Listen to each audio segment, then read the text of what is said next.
You are listening to The Growth Signal. My name is Alyssa Nolte, And I'm Mark Gordon. and we're going to get right into it. Mark, what is your hot take? My hot take is that the single biggest mistake small businesses make is hiring VPs of sales from large companies. I wish that this was something that I haven't seen before, but I have been a part of these conversations where I see some hotshot come in, right? He was X so and so at X enterprise company and, managed $300 million in revenue, and he's coming in to save this little startup. And I don't know that I've ever seen it work out. 100% failure rate. So tell me more, like, how have you seen this? And if we're kind of in wild agreement that this is not the way to do it, why does it keep happening? Because people don't get fired when they hire the VP of sales at Oracle and it doesn't work out. And so you have people who don't know what to look for when they're hiring, making the safest decision they possibly can. And it turns out that's the fatal one. And more importantly, they get board pressure too. Especially when we see companies that have raised money and they have a board, the board is always introducing their friend from this big company, this hotshot thing, and it never works. And there's many reasons it doesn't work, and we can certainly explore those. But it's something that if it ruffles the feathers of the VP of sales of these big companies because they think I'm doubting them, then they should get all fired up about it because I am. So if they're good enough for Oracle, Mark, why aren't they good enough for me? Well, because it's a completely different job. And so, and it's not to just diminish one job over the other. In fact, I'm almost positive that I would get fired as the VP of anything for a company like Oracle because I am not a rule follower and I do not like to be told how things are. And I like ambiguity and figuring things out and autonomy and the stress of it all being on me and not having the support system around me and all those different things. That's an environment I thrive in. And you have to be a very different kind of person when you're the VP of sales at Oracle. You have to thrive in an environment where there are real clear walls and rules and where there's support systems and you stay in your lane and you do your thing and you operate the system and you're good at navigating bureaucracy. There's a lot of really amazing skills. That's why those guys make a lot of money. It's not to say that those jobs aren't even harder potentially than being the VP of sales at a startup. I don't know. I've never had one. But what I do know is that the figure it out skills it takes to come into a company where there is no go-to-market strategy or where there's a limited one or where marketing is also figuring it out, or maybe there's no marketing, or you have a founder that is supporting sales, doesn't know the answers yet, or maybe you don't even have product market fit, or maybe you don't know who your core customer is. The VP of sales from Oracle is not even asking themselves those questions. They're never going to figure those things out. That's not what they were wired to do. And so if you're looking for somebody who's going to have that entrepreneurial spirit to be your VP of sales lead, they better be somebody who has a history of figuring it out without any rules or any of the walls in place. I resonate with that so much because I too am one of those people that someone once said to me on my podcast that they were certifiably unemployable, and I feel that like deeply in my bones because I do feel like I'm a little bit like certifiably unemployable because the few times that I've stepped into those more corporate environments, I'm like I don't belong here. Like I need the let's roll up our sleeves and figure it out. I need to live in the ambiguity because that's where I'm happiest. Ironically, a lot of my consulting work is consulting with people who are holding those more traditional structural roles because I get brought in to help them figure out like how do we start to move into this new future with ambiguity? How do we change our internal culture or our sales approach or our marketing approach to continue to move forward? And I have always struggled with accidentally ending up in landmines where I didn't know there were politics afoot. Yeah, it's a real thing in those organizations. And it's not, there are things organizations do or don't do that make those things better or worse. But like even just an environment where there's other people in your role at the company provides you some sort of a backdrop to know how you're doing and to be able to compare yourself to other people and learn from other people. And in the small company, you have none of that. And so it's way more, being lost at sea and still trying to have to figure out, which way to go. And again, so these are just different people, different skill sets. And I think so often it just seems like an obvious fit. Well, they went from 30 million ARR to 300 million ARR. And they led this growth. It's like, if you lead that growth at a big company, you're doing that with a ton of infrastructure around you. And a lot of times that person is riding a wave. whether it's an industry wave, a company wave, a CEO wave, and they're taking a lot of credit for things that maybe they had to be good at enough to do, but they weren't the driver behind it. Um, and so I just think that when you're hiring for a role, you need to know, do you need somebody to fit your system or do you need somebody to build the system? And you have to know right up front that those are two very different people and you're looking for very different things. And I think too, there's a lot of brand equity that I don't think a lot of people take into consideration, right? Like if you have 2 products that you're evaluating and it's let's just say it's Nike versus a shoe brand you've never heard of. And all things equal, they're the same color, the same price, they'll arrive on the same day.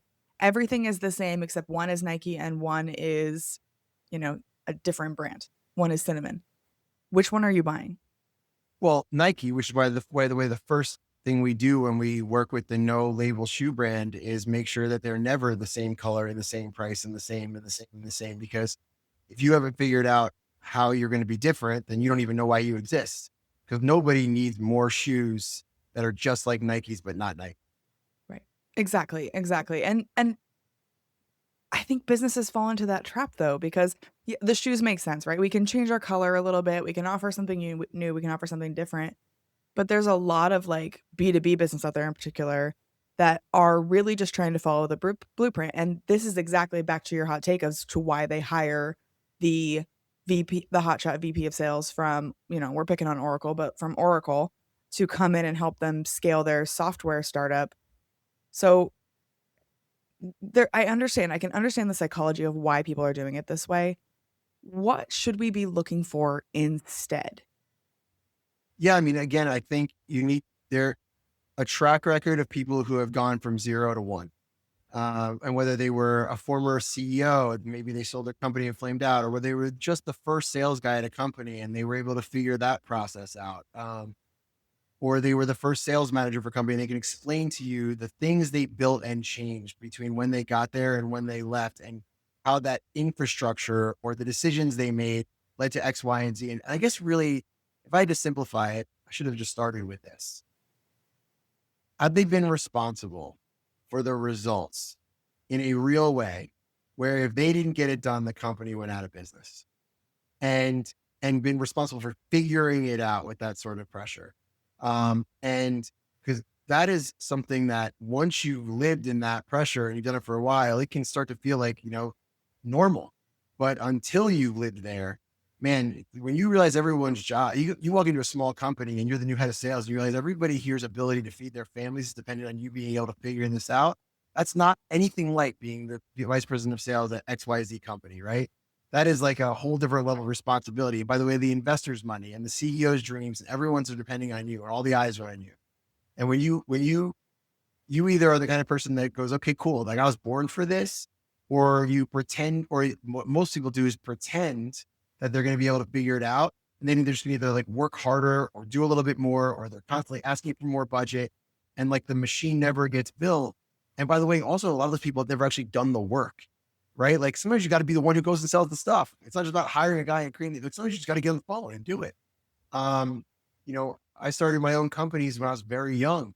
There were Fridays I went home not knowing how I was going to make payroll on Monday and had to figure it out. Like that experience is completely invaluable, and right, it makes no spotlight seem too heavy, right? But so I think you need people who have survived those different things.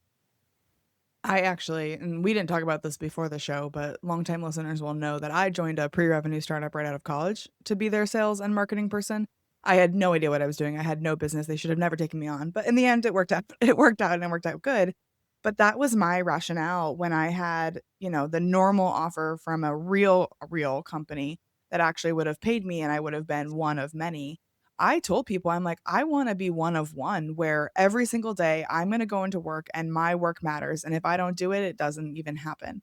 And so, like, that was one of my motivators to join a startup because I wanted to feel that my work actually mattered to the business and it wasn't just, hey, if I called in sick for a week, nothing, it might slow down a little bit, but nothing really changes. Yeah, listen, some people, and it sounds like you're a little bit like this, and maybe I'm putting a negative spin. I'm like this. My ego needs to get fed by knowing that I'm good at what I do, and Yeah. that and my self worth comes from going on those journeys, right? And so to be one of 100 people in a role in a company, even if I finish number one, because I've had that experience before too, like that fades fast, right? Because it's like, okay, well now what, right? Like what, like I have to be, I have to, in order for me to do my best work, I have to be striving to something that feels like it's just over the hill. And then when I get there, I have to feel like there's another hill I can see. And so that's an environment where I thrive. But I think, you know, I live in a place in a beautiful neighborhood where we're in very nice houses, and a lot of people have like tech sales jobs or these, you know, different jobs. They're administrators at a hospital, and I see them. They spend their whole lives trying to, while they're at work, trying to navigate for what they're going to do when they get home.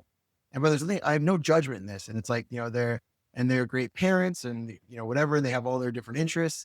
But I never wanted to be that. You know, I love working, and I love, and my huge part. I have great kids. I have a wife. It's amazing. I work with my wife, but my sense of satisfaction about my place in the world comes from me helping other people get to where they want to go. And that's something I do through work.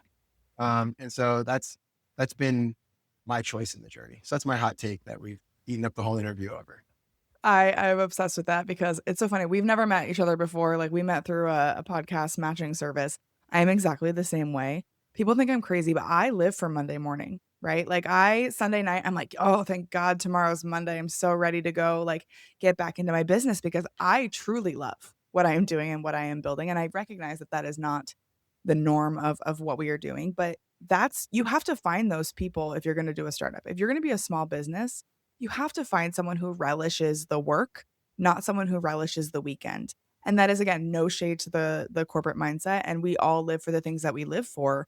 But if you're just getting someone who is used to saying, "Oh, I took you from 30 million to 300 million," that is definitely not the same from 0 to 1. I will argue that 0 to 1 is so difficult, and that 10x is easier than, that 1x kind of motion. Maybe. And you know, I'm so afraid to say difficult, right? Because I don't know, right? And that like, and I'm sure it comes with all of its own very difficult stuff, right? You know what I mean? I Maybe not just, difficult, maybe it's a just different skill set. different. It's a different Different. skill set, right? It is, you are, it's, and by the way, I'm not sure it's a skill set I have. So I'm going to look at it with some sort of with admiration, right? I just know that once a company has 200 people in it, I'm probably no longer interested in working. Once I can no longer have an individual relationship with people I'm depending on, and I feel like I'm part of a machine like that, that's about the point that I lose interest, right? For me. And so, you know, I like to know the people I'm working with and the impact we're making. I like to be able to see the scoreboard and feel like I'm the driver of it. So So let's get really into the specifics, right? Like if I'm hearing this and I've got a team and when I'm on the smaller side, I'm looking for my sales rock star. How do I figure out who is the right fit for me, for my business, for what I'm looking for, and not just the flashiest headline on LinkedIn? yeah, I mean, again, and by the way, I was not a drug dealer, but I will just share that there are certain entrepreneurial spirit type things that you see from 0 to 1 people, which are just like, hey, I noticed that there's people who want to buy this thing, and I notice I can make money if I sell it, and so like, and then I become obsessed with being really good at it, right? And Yeah. so, and you're looking for that sort of a pass, right? Where it's like whether it was the guy who, you know, it was if you're a realtor, right? Like you become a realtor and you're not getting leads, like that's a 0 to 1 job. Like you're like, hey, trust me with the biggest financial decision you're going to make, and I'm going to guide you through it. And like because you saw my picture in my ad or whatever, like 0 to 1. You got there and like you got someone with something life insurance, right? Like that's a 0 to 1 job. Like you want to find somebody who at some point in their life, right, has a real track record of going like, I wanted to do this thing. I set a goal for myself. I figured it out and I made it happen. And it wasn't in somebody else's pre-designed system, right? It was a system of me figuring it out for myself and going for it. And so it's a figure it out people, right? And again, and that here's the characteristic I think that you'll see most in figured out people is that they're completely unafraid of what other people are going to think when they fail. I am like so not wired to think that anyone's even paying attention enough to me to see when I failed. Like to me, like no one's paying attention. Like I hear see these patterns online, like you're gonna have to change your friends as you get bigger, and like everyone's rooting against you. And like I'm like, I never thought anyone was thinking about me at all. I was like, I'm just trying to go. And by the way, people that were thinking about me, I assumed were rooting for me because I would have been rooting for them. And like I never, so like I don't have any of that. Like you're a failure. I'm perfectly comfortable failing in front of everybody, right? Maybe with the sports or whatever else, you just get there, right? And so I think that's a big part of it too, is you have to know that part of the success is going to be 30 humiliating days of failure where you're going to go home and feel like somebody stole your lunch money. And then tomorrow you like get up and you're going to do it again. And so that's my business amnesia that I think allows me to be a builder. It's funny, by the way, I'm gonna go back to your drug dealer comment because I actually had someone on the show a couple of months ago who said his best sales guy ever was a guy who had been convicted for drug dealing. He got out, got clean, and then he eventually became his top seller. And he's like, that guy was the best seller I've ever met because he knew how to have conversation about what people wanted. He knew how to bring that to the table. And I was like, well, I guess maybe we have a little bit to learn from what is obviously a thriving business in around the world. I just want to say one more thing about it. Think about it. There's zero barrier to entry, right? In that space.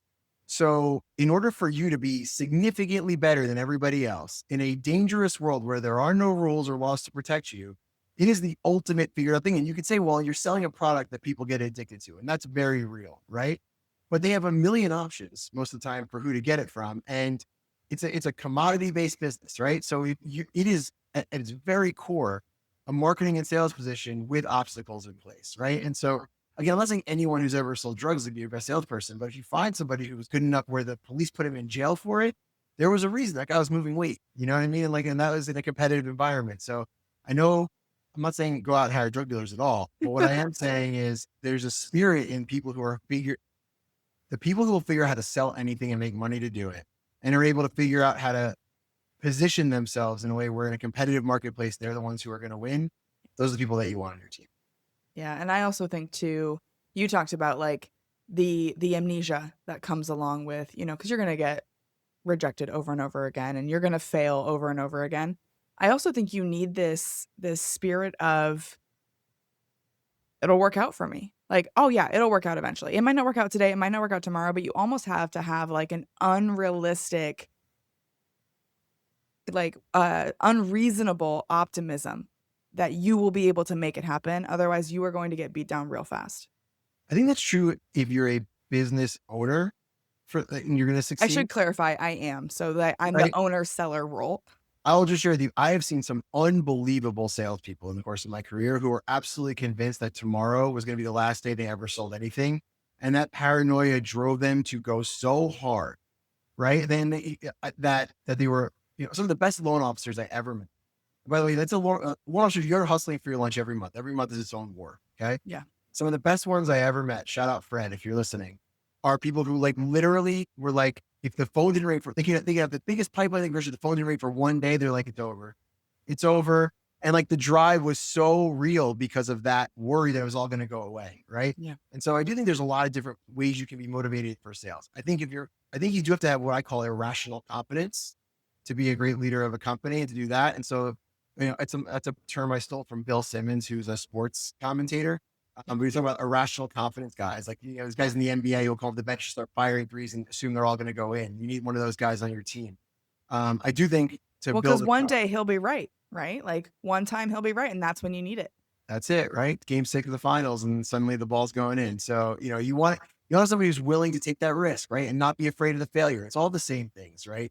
It's if I fail enough times and I just think, wait, I'm going to figure it out, right? I have to figure it out, right? Those are the ones who end up winning the game. What do you think is the biggest blind spot that we have when it comes to going from 0 to 1? Uh, it depends on who you're talking to. It depends on, so when you say the people who are doing it, the people who haven't started it yet, the people who, I think the people who know they need to do it aren't quite sure where to start. think the short answer is the blind spot is that you think that someday miraculously you're going to have enough information to start. I started my first company because the company I was working at went out of business. And I went and looked for other places like it because I loved it so much and I was doing so well and I didn't find one. So I decided I'd build it. And I went out with a PowerPoint presentation to everyone I knew had $1 million. I said, please give me $1 million. And people said yes. And then I started a company, not knowing anything and being in my early 20s, right? Mid 20s, maybe. So, this idea that like there's going to be some moment where you feel ready to be the CEO of a company or you feel ready to get started, it's never coming. You have to just start. And you have to start, you have to get your lifestyle in a place where where failure is not literally fatal. Um, and, uh, and, and have, and prepare yourself for, burn the boats. It's like, hey, and by the way, look around and realize the people who have figured out are not exceptional. They're usually not better than you. Or certainly not better than you overall. And like, I've just very rarely seen anyone who was like 100% committed to figuring something out and wasn't going to quit and not figure it out. Like everyone quits when they're in the dip. That's really what it comes down to. Like there is like, I just started this company in June. In September, I was like, I don't think we have a product. So then I came with a new product and it was like, okay, well, we got one, then we got another one. And all of a sudden it's like, man, most people just quit right before it gets good. And so Yeah. it's, it's that idea that like, look around, you're like, man, I'll just do it. Like I'll start calling people in my industry and being like, tell me about yourself. And I'm like, I'm fucking better. Sorry. Am I allowed to No, it's all good. I'm better than this guy. You know what I mean? I certainly want it more. Like if that guy did it, I can do it, And I think that's like a really important thing is, and don't listen to whether anybody else says you can or you can't. Though people get very obsessed about that. It's, do you believe you can or you can't? Right. And I would say you want to expose yourself to the information that proves to you that you can, because you can, everybody can. But like, go out and meet the other people who are doing it and realize like, is that person fundamentally different than me in a way that's the reason they're succeeding? Probably not. They probably just had the guts to go for it, or had no other choices because they just got out of prison and they had to Yeah. go sell stuff. You know what I mean? Like, like limited up people have become entrepreneurs because they don't have any other options or because they were just brave enough to go for the thing they wanted. And so if you have this cushy thing and you're not brave, you're going to be stuck waiting for the perfect moment that's never going to come. Yep. Side note, as we're wrapping up here, you just name dropped, I don't know if you did this on purpose, but two of my favorite books that I mention over and over again on this podcast, one called Burn the Boats and one called The Dip. So if you haven't read either of those, you're going to have to check those out because I think I talk about those two books over and over and over again. Particularly The Dip is one that by Seth Godin that I probably mention like once a week. Very cool. Yeah. So considering all the people that you know or aspire to know, who else is out there? Who else should we be paying attention to? So I think about this a lot and I'm trying to think of like an ironic answer. And my answer is Elon Musk. And I think that's like a very strange answer maybe to people because you're like, man, that guy gets so much attention. And I'm trying not to pay attention to him. Maybe you don't like him. Whatever. Everyone's got their own feelings about him. Put your feelings aside. Okay. This is both in the go-to-market sales and marketing space and in the non-sales and go-to-market space, the most interesting man in the world. And if you're not paying attention to it and seeing what you can learn from it, you're really missing a golden opportunity. Somebody who started 7 unicorn companies, even the entire AI boom. This is a guy who named OpenAI, put the money up for it, set the guidelines for it. Eventually, they had a breakup, but just another thing that he was a part of. But what I would really ask you to pay attention to if you're in sales or marketing is the amount of time and energy that Elon puts into sales and marketing. You say, oh, Mark, what do you mean? Elon must need to go on podcasts. He doesn't have to go build his personal brand. He doesn't have to be doing all the public facing things that he does, but he understands the value in building up that brand and having that equity and having that reach to the point where he actually bought Twitter, right? He bought and turned it into X, right? For that reach. Because he understood the advantages of being an influencer and having that platform and doing those different things. And so you guys say, this is the best engineering mind we have. This guy builds products we need and he builds them better than anybody else. And he gets them built for cheaper than everybody else. And by the way, all of that isn't enough. None of it is enough. Right. You have to go out and have to go to market. You have to have the strategy for marketing and sales. You have to have the distribution that is required to take those things over the finish line. That guy is the best at all of those things. And so if you're not paying attention, and whether you like him or not, or agree with them or not, political, whatever, you have to be learning from him. And so that's somebody you should pay more attention to. And if someone is connecting with you, they love this story, they loved your background and what you had to say today, where can they find you online? If they hate me, they should message me too. It's igtms.com. Integrated go-to-market solution, igtms.com, or Mark D. Gordon on LinkedIn. All my contact information is there. My phone number is there. So you can really harass me if you're mad at me after today. And if you are looking for me, my name is Alyssa Nolte. You can find me on LinkedIn. If you find the notorious plant killer, you know you have found the right Alyssa Nolte. I'm also on Substack at under Alyssa Likes to Talk. Mark, thank you so much for coming on and having this conversation today. Thank you for really opening the door to a conversation about what it takes to be successful, what it takes to go from 0 to 1 versus 30 to 300. I think this is something that people really need to hear as they're thinking about what the future of their company looks like. Thank you so much for having me. You did an amazing job. I really appreciate it.